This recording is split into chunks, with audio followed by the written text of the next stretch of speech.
maybe we just better run like hell.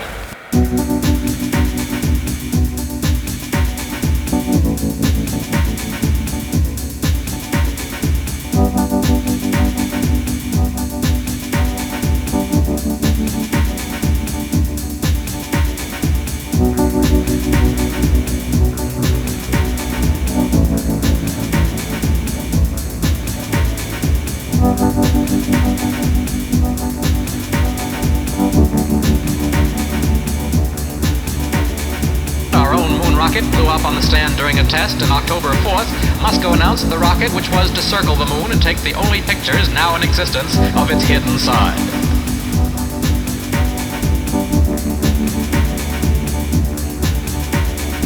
Today, a new and wonderful announcement was made. The launching of the third Soviet space rocket will without doubt enrich science with new and unique information about the universe, thus preparing man's flight to the stars. The Soviet people are at a rapid pace reaching interplanetary space. The day after this post, this correspondent interviewed Dr. Herbert York, the Defense Department's Director of Research, and asked him how the United States might put on a burst of speed and catch up to the Russian drive into space. Dr. York's answer was characteristically blunt. There's no way to hurry up. There's no way to overcome the basic advantage they have of having a rocket, their big rocket, be twice as big as ours in less than several years.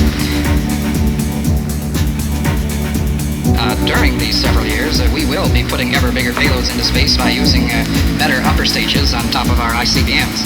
But the Russians can do the same, and thereby I expect their program will result in ever-increasing payload sizes too, with theirs being roughly twice as big as ours for several years. And there's nothing we can do about that during these several years.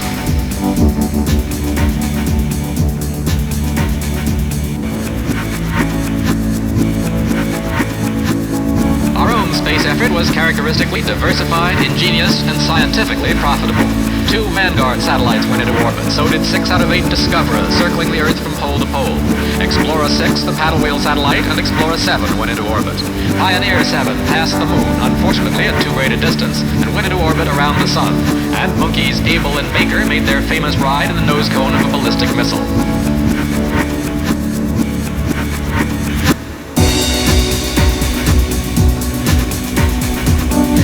These ingenious experiments only emphasized the mastery of the Russians over huge and powerful rockets suitable for space work. Dr. Wernher von Braun, the man who first put America into space, urged faster development of our own huge Saturn rocket, the million-pound thrust rocket which we hope will put us neck and neck with Russia. Dr. von Braun warned of Russian abilities. I would caution that we have not seen the last of the Soviet space rockets either. The momentum they have built up in their program, the mass of experimental data they have acquired, will make possible other startling feats in the not-too-distant future.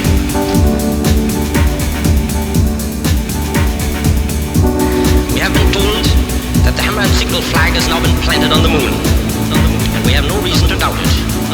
I would not be at all surprised to be hearing a human voice from outer space that will have an unmistakable Russian accent.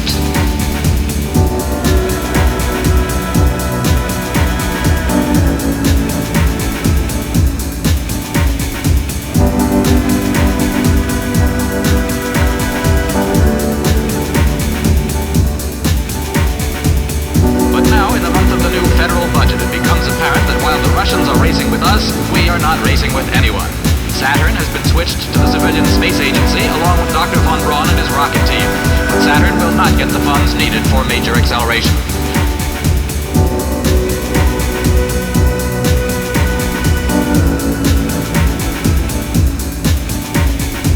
Army General Madaris, retiring from his former job as von Braun's boss, urges an end to indecision and a little plain old-fashioned get up and go. Now the question is, can we catch up? The only way, obviously, that we can catch up is to go faster than they go from here on, and I don't know how fast that is. So maybe we just better run like hell. Just better run like hell. Just better run like hell. Just better run like hell. Just better run like hell. Just better run like hell.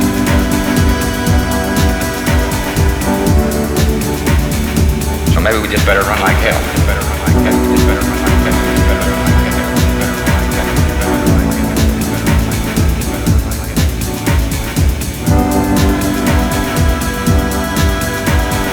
So maybe we just better run like hell. Better run like hell. Just better run like hell. Just better run like hell. Just better run like hell.